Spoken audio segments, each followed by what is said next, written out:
गुरु वशिष्ठ जी महाराज भगवान राम को जो अलौकिक प्रसाद दे चुके हैं, वही अलौकिक प्रसाद भगवान लक्ष्मी नारायण देव की अपार कृपा से हम सबों को प्राय नित्य ही प्राप्त होता आ रहा है और आगे भी मंगलमय श्री हरि देने की कृपा कर रहे हैं। पूर्व में गुरुदेव राम भगवान को समझा चुके हैं कि हे राम जी, जिस तरह तेल जब बत्ती में समाप्त हो जाता है तब दीपक शांत हो जाता है, इसी तरह जिसको वास्तवता ही का बोध होता है, जिसको निर्मल आत्मज्ञान का मंगलमय प्रसाद प्राप्त हो जाता है और उसको भली प्रकार वो पा लेता है, उसका चित्त जो मैं और तू, मेरा और तेरा, ये और वो, भला और बुरा, जन्म और मरण इत्यादि इत्यादि अमंगलमय प्रकाश दिखाता था, वो चित्त ही अचितताई को प्राप्त हो जाता है। जैसे दीपक बुझ जाता है, जैसे जगने पर स्वप्ने वाला फुरना ही खत्म हो जाता है, इसी तरह उनका चित्त अचितताई को प्राप्त हो जाता है और वो माया जाल से सदा के लिए मुक्त हो जाता है।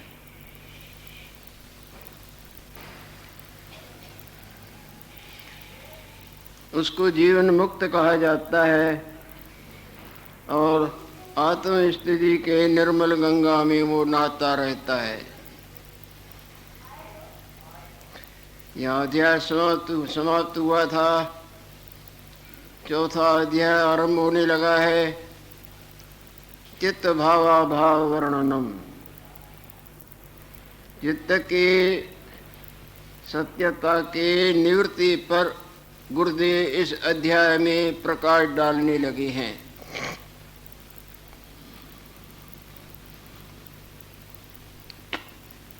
वास्तव में जिस तरह जगने पर स्वप्ने वाला चित्त कुछ वस्तु ही नहीं होता, जब वो चित्त नहीं तो वो हम और तुम, वो सब माया जाल ही, कुछ नहीं निकलता। यदि था तो केवल जागृत ही था। जागृत के न जानने से वो फुरना कहो, चित्त कहो, वासना कहो, मन कहो, वो हो कर भासता था पर था नहीं। जब सिनेमा घर के अंधकार को मिटा देते हैं तब जितनी भी वो माया में मूर्तियां और उनकी चेष्टाएं भासती थीं, वो कुछ निकलती हों तो बताओ।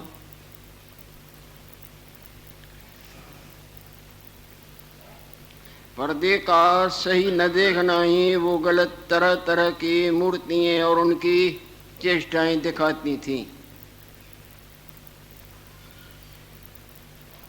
इसी तरह वास्तव में ये चित्त वस्तु ही कुछ नहीं, वस्तु है तो अचिंत भगवान ही भगवान है। जैसे वास्तव में एक जागृत ही है, स्वप्ने वाला कुछ वस्तु ही नहीं, पर हम तब मानते हैं जब जगते हैं और नहीं जगे तो उनको मानते हैं। गुरुदेव बोल रही हैं, वशिष्ठ वाच, हे राम जी, मन बुद्धि अहंकार इंद्रियात्मक जो दृश्य है, ये सारा संसार मन का कौतुक है न। मन गाढ़ निद्रा में दब जाता है तो कौन सा संसार किसको दिखता है? संसार तो नहीं, अपना आप भी नहीं दिखता है। और मन करके दृश्य भी भासता है, इंद्रियां भी भासती हैं और प्राणी पदार्थ और चेष्टाएं भी भासती हैं। सिनेमा घर में जितना भी वो प्रपंच सामने दिखता है, भला चाहे बुरा, वो सब फिल्म की छाया मात्र है ना। फिल्म को बंद कर दें, उतार दें, क्या दिखेगा किसको? मन बुद्धि अहंकार इंद्रिय आदि के जो दृश्य है सो सब अचिंत्य चिन्ह। वास्तव में चिंतन रहित जो देव है, देवों का भी जो देव है वही वही वही है। ये जो भी दिखता है उसका न जानना, यूं हो कर हमको अपना आप पर, सो अपने आप को अपने आप के न जानने से ही वो अपना आप भासता है ना। इसी तरह वास्तव जो अपना आप है, जिसको वेद भगवान संत जन और बुद्धिमान ब्रह्म शब्द करके आत्मा शब्द करके वर्णन करते हैं, उसका न जानना ही हमको ये अपना आप हो कर भासता है और दृढ़ हो के बैठ गया है मन में। बल्कि इसको मानते हैं, उसके मानने में झिझकते हैं। आवाज तो हमारे हृदय में घर कर गया है। जैसे निद्रा के दोष से वो आवाज तो रूप हृदय में कैसे घर कर जाता है।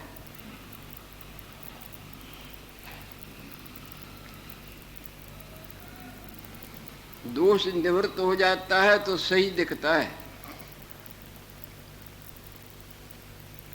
अंधकार के दोष से रस्सी सर्वरूप होकर दिखती है। जब वो दोष दूर कर देते हैं तो सर्प न आया न गया, और उस वक्त भी था नहीं, पर अंधकार एक का दूसरा दिखाता था।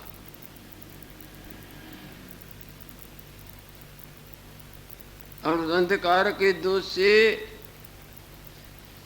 कितना भय और कंपन पैदा हो जाती थी, रुकावट हो जाती थी जाने में।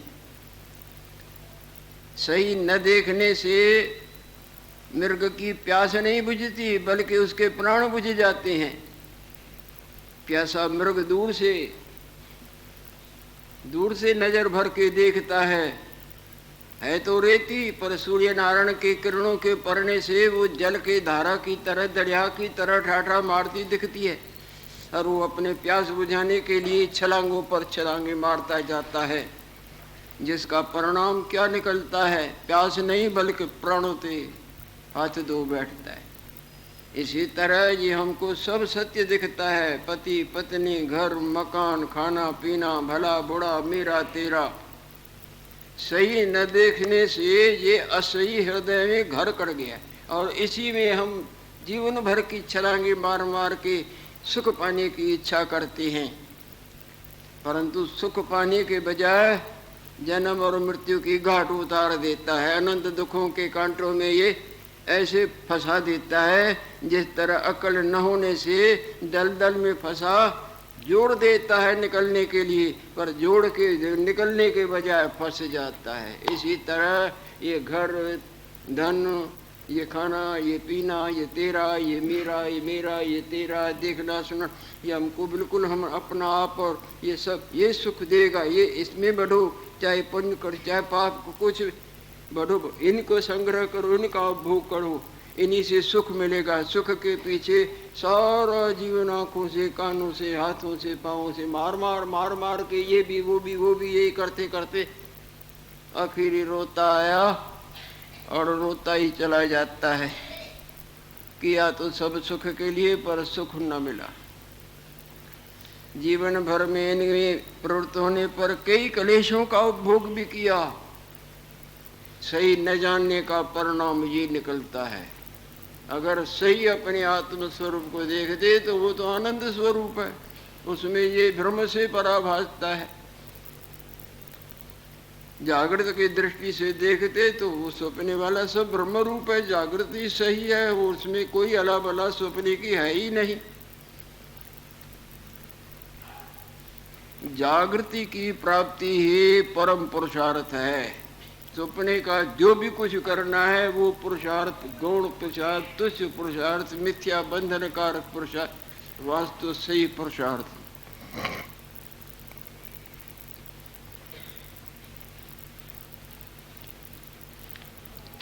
परंतु ये माया सबके मन को मोहित करती है। तरह तरह का देखना, घूमना, चखना, मलना, स्पर्श, गंध, ये वो सब सब इसको आनंद रूप है। सब इनके पीछे जो छलांगे मारते हैं, तो हम भी तुम भी उसी के पीछे ही छलांगे मार मार के अपना अमूल्य जीवन खोया, और खोने में ही अपनी बुद्धिमत्ता जाड़ते, जबकि ये निर्बुद्धि का परिणाम है।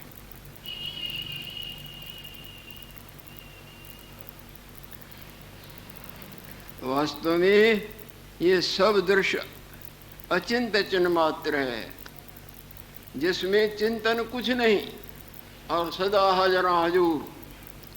जागृत में स्वप्ने वाला चिंतन कुछ नहीं और जागृत हाजर हजूर। इसी तरह आत्म तत्व हाजर हजूर, उसी में पूर्णा चिंतन मासना कुछ भी। और ये चिंतन वाला हमको अपना आप हो कर बांटता है।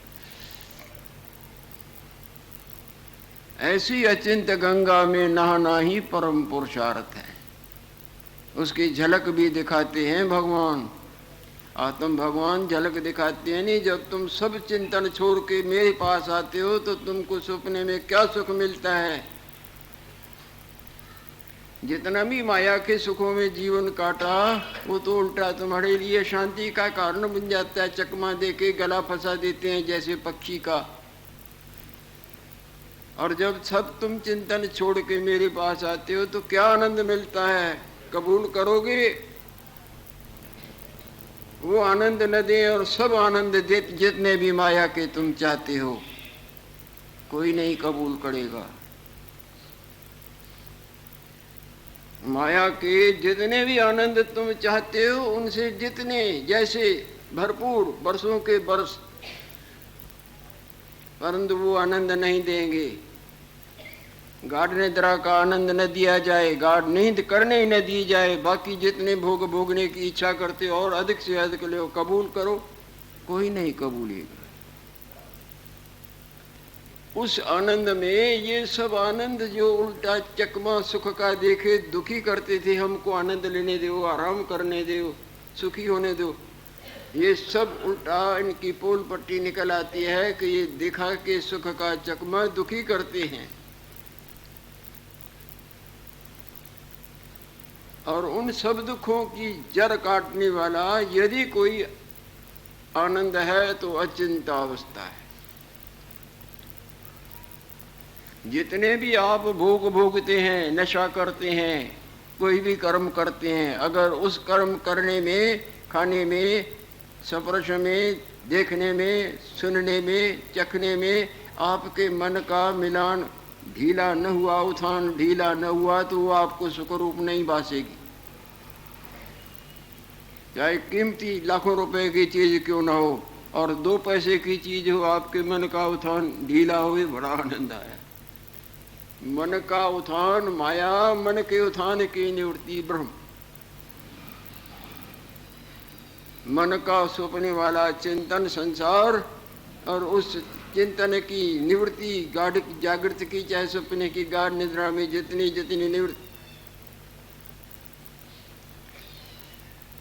पत्थरों पर पड़ा रहे, खूब धूप अथवा सर्दी हो, पर आपको गाढ़ निद्रा आ जाएगी, आनंद आ जाएगा। और सुंदर सुंदर सेजाओं पर आप लेटे हुए हो, रमणीक से रमणीक वायुमंडल आपके लिए सब तैयार हो, और आपको नींद ना आवे तो वो सब आपके लिए कुछ भी सुखदायी नहीं।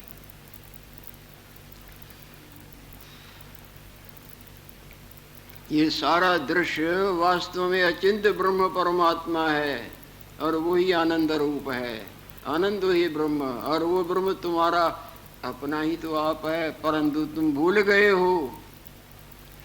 इस भूल का सुधारना ही मानव चूल्हे का लक्ष्य है। बाकी सब छाई छाननी है, चाहे आगे वाली, चाहे पीछे वाले, चाहे अब वाली, चाहे तब वाली।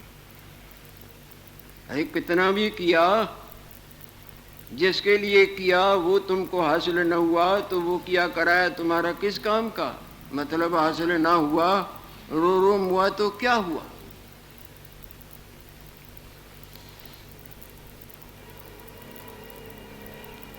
वास्तव में ये जीव आत्मा से भिन्न नहीं, वास्तव में ये बुदबुदा पानी से जुदा कुछ भी नहीं है, पर वो मानता है वास्तव में वो पानी है। वास्तव में आपका सोचने वाला अपना आप जागृत से जुदा कुछ भी नहीं है, पर वहाँ मानते हैं। उस मानने की वजह से कई मानने रूपी बाण भले बुरे करने धरने मेरा तेरा करता भोगता भोगता करता।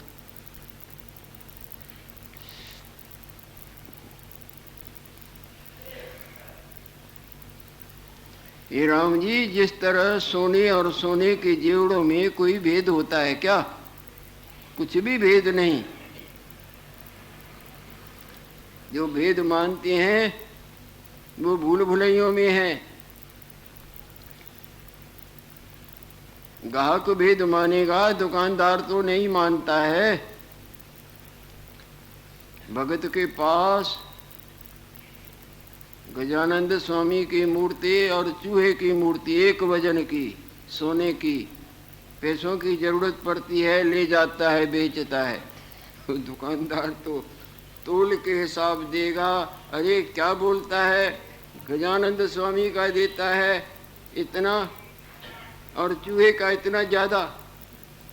मैं चूहे और गजानंद स्वामी को नहीं देखता हूँ, मैं तो सोने को देखता हूँ। गजानंद स्वामी और चूहा तेरे नजर में है।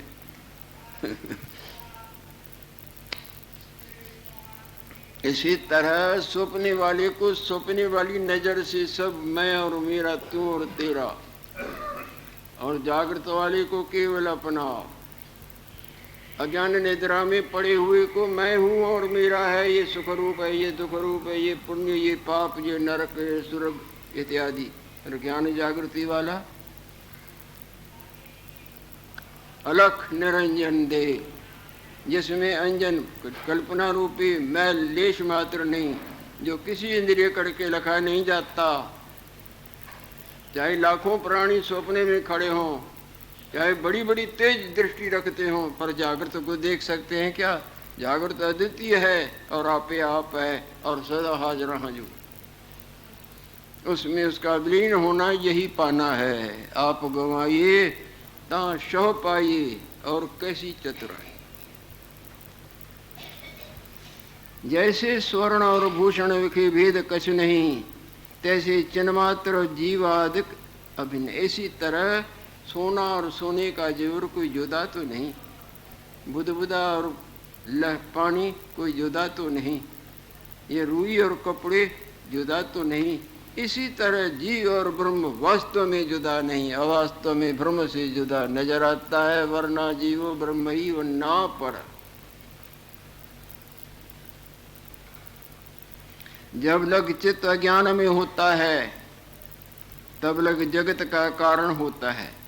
जब तक ये मन, इसको ज्ञान जागृति नहीं प्राप्त हुई है, तब तक संसार बंधन में भटकता रहता है। ये संसार और कर्म धर्म पुण्य पाप मेरा तेरा सब सत्य भासते हैं।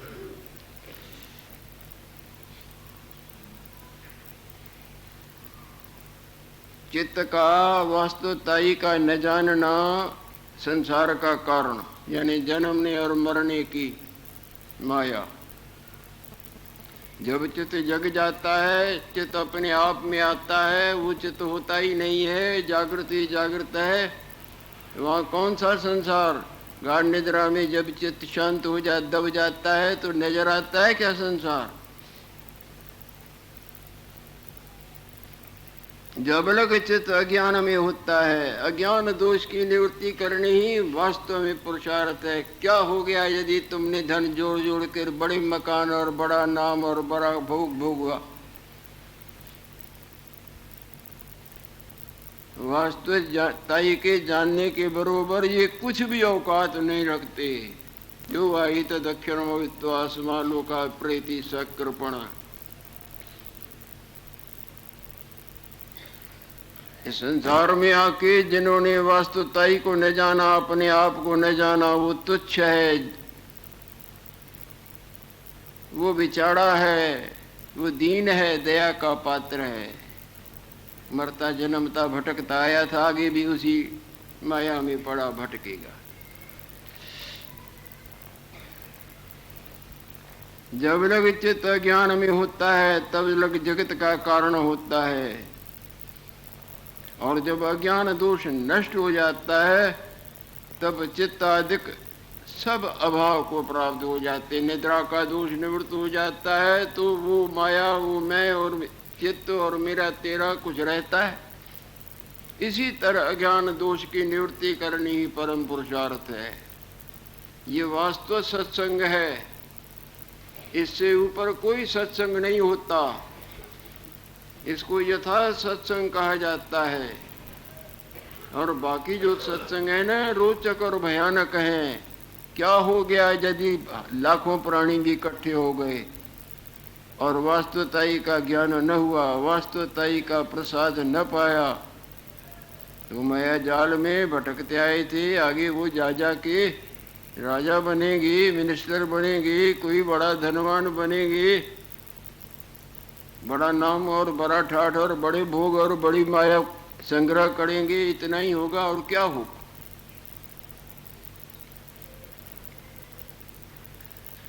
जब अज्ञान नष्ट हो जाता है तब चित्त आदिक का अभाव हो जाता है। आगे गुरुदेव बोलते हैं अध्यात्म विद्या, अपने आप के जानने की विद्या, जिसको ब्रह्म विद्या भी कहा जाता है। और भगवान कृष्णचंद्र ने इस विद्या का नाम राज विद्या रखा है, गीता में आप पढ़े होंगे। अध्यात्म विद्या वो कौन सी है? ये वेदांत शास्त्र, वेदों का जो आखिरी भाग है, जिसमें आत्मज्ञान पर वेद भगवान ने प्रकाश डाला है, अथवा ये गुरु वशिष्ठ जी महाराज का महान जहाज, जो भवसागर पार कराने वाला दिव्य जहाज है, जिसको महारामायण भी कहा जाता है, योग वासिष्ठ भी कहा जाता है। वेदांत सूत्र हैं भगवान दत्तात्रेय जी महाराज का अलौकिक प्रसाद, जिसको अवधूत गीता कहा जाता है। गुरु अष्टावक्र जी महाराज के अष्टावक्र गीता, और कठोपनिषद जो यमराज ने अपने से पिंड छुड़ाने का प्रसाद दिया है। इसी तरह शिव गीता है, और आखिरी में भगवान कृष्णचंद्र ने भी अर्जुन को यही ज्ञान दिया ना। भगवान के दर्शन से भी उसका अज्ञान रोना धोना निवृत्त न हुआ, ये प्रसाद दिया, तब रोना धोना सदा के लिए समाप्त हो गया। अध्यात्म विद्या जो वेदांत शास्त्र है, इसका अभ्यास करना, इसको बार बार सुनना, विचारना, पढ़ना, बार बार सावधानी से, और उसके सार को ग्रहण करना, श्रवण करना, मनन करना, निधिध्यासन करना, सुनना, गुनना, गुनने से निकले सार को ग्रहण करना।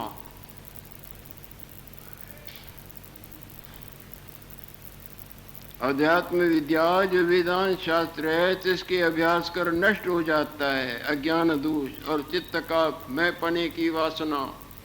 जैसे झटकों से स्वप्ने वाली वासना नष्ट होती है, बार बार झटका देने पर आखिर वो वासना गायब हो जाती है। इसी तरह सावधानी से इसका मन को सुनना, ये गुनना और विचारना, ये अभ्यास हो रहा है। इस अभ्यास से एकांत में सुने को गुनना, विचारना और निकले सार को फिर ग्रहण करना, इस तरह लगातार करते करते करते करते अज्ञान दोष नष्ट हो जाता है। आगे के जमानों में खुले कुएं होते थे, अब भी कहीं कहीं होंगे गांवों में। पत्थर लगे रहते हैं किनारों पर, रस्सी से पानी खींचते हैं, खींचते खींचते वो रस्सी पत्थर में घाव कर देती थी। बड़े बड़े घाव बुजुर्गों ने देखे होंगे। कठोर लकड़ी क्यों न होवे, उसको भी घिसते घिसते घाव कर देती थी। लकड़ी का तो क्या, पत्थर को जो घाव कर दे, कहाँ रस्सी और कहाँ पत्थर। इसी तरह लगातार का अभ्यास, सुनने पर गुनना, एकांत में बैठ के गुनना, विचारना, और विचार से निकले सार को ग्रहण करना अपने पास। जैसे मेहनत करके धन प्राप्त करना, और धन प्राप्त किए कि फिर रक्षा करनी डाकुओं से, चोरों से, माया रूपी तरह तरह की ये घमसानमयी लीला सुंदर चकमा दिखा दिखा के ये रकम फिर छीन लेती है। ये काम, वो धंधा, ये लेना, ये देना, ये छीन लेती है। इसको संभाल के हृदय में धारण करना, चोरों से रक्षा की जाती है ना, इसी तरह माया के भोगों रूपी चोरों से इस संपदा की बार बार रक्षा करनी। ये सब प्रतीत हो रहा है, कुछ भी नहीं है वास्तव देखें तो। थोड़े अरसे के लिए हम तुम दिख रहे हैं, ऐसे ही हमारे तुम्हारे बड़े भी दिखते थे, देखो कुछ भी नहीं है। उनके बड़े भी दिखते थे, वो भी इसी तरह रोते हंसते खाने पीने की मौज में, ये भी जोड़ो, ये भी जोड़ो, ये भी खाओ, ये इकट्ठा करो, ये सुंदर है, ये सुख रूप है, जैसे हम करते हैं। सब करते करते कहाँ से आए, कहाँ पहुँच गए।